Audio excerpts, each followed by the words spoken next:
Mga ka-K5, wala nagapati ang pamilya Catalonia nga naghikog ang ila himata nga si Roland dito ya sa may Zone 3 Barangay Aglalana sa siyudad Sang Pasig. Kay kung madumduman mga ka-K5 no nga sa impormasyon nga nagagwa nga naghikog ang ining biktima. Pero dako nga pa naman ko tanon sa subong nga kung naghikog siya pero wala na recover ang pusil dito ya sa crime scene mga ka-K5.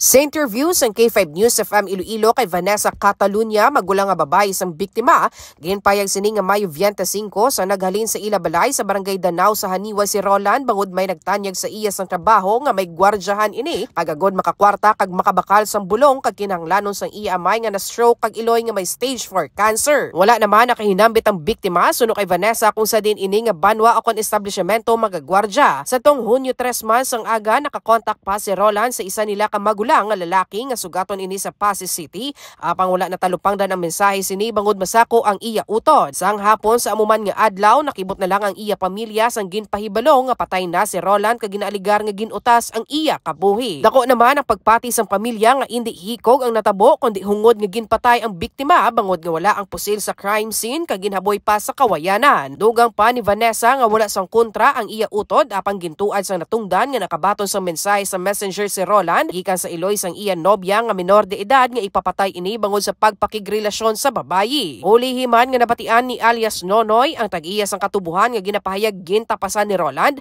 nga naistorya sang biktima sa cellphone ang iloy sang iya nobya kag ginapahog nga pasakaan sang kaso nga rape. Sa subong padayon pa ang investigasyon sang Pasig City Police Station sa natabo nga krimen. Ini si ka-K5 Karen Badilla para sa Kampiyon nga Balita, Serbisyo Publiko kag Kalingawan sa Iloilo. K5 News FM. This news is brought to you by, do you feel tired all the time? Do you have frequent infections? Do you have always cold? It's a sign of low immune system. Boost your immune system with Clinica D3 Bio. Antibacterial, natural antioxidant, immune system booster. Clinica D3 Bio has vitamin D3, lauric acid, and monolurine to fight against all viruses. Try Clinica Vitamin D3 with Coccus nocifera.